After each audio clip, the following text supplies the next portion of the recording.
Cyber threats are evolving fast, putting increased pressure on MSPs to protect multiple customer environments at once.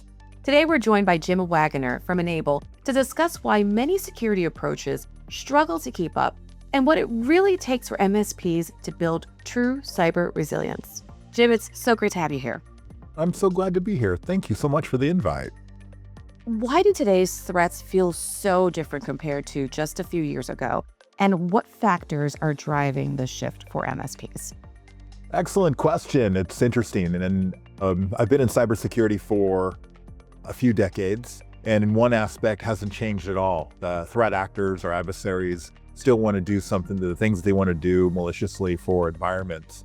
But there is a trend that we notice in today's behavior, specifically where it used to be was you knew when you were being attacked, somebody would give you a phone call, there would be a message that would pop up saying, hey, you've been hacked. News articles would go out there. So it was really all about wanting to break in the environment. Now it's really about blending into the environment. I think that is the biggest change. It's what can we do to hide ourselves, to stay in the environment as long as possible so we can accomplish our objective. So to boil it down, it's patience. Threat actors are now very, very, very patient. Now, Jim, given your experience in these changes, what are the biggest challenges MSPs face when trying to protect environments at scale? Another good one. So MSPs, the challenge that we hear from our customers is really, I see as pretty unique to MSP. It's one reason why I joined Enable, but it comes down to not only do they have to protect an environment, but they have to ensure that the businesses are still running. The MSPs are responsible for the IT operations, the security of their customers who are also running businesses. And that's that challenge of facing, how do I protect it? How do I keep it running? How do I ensure there is no downtime whatsoever? So, Jim, when we talk about cyber resilience for MSPs, what does that actually mean in practice and makes it different from how security is commonly approached today? So looking at MSPs and knowing their environment, like we mentioned, they need to balance the keeping the business running, keeping it secure. One of the things that really comes top of mind and an approach they need to take is they need to assume that we're going to be breached. Don't be in denial. Don't think it's going to happen to your neighbor, but really assume that and prepare for being breached. We had a customer conference, well, now it's almost a year now, where I asked all of the attendees who has been breached, who has faced ransomware, and then more than half the customer raised their hands.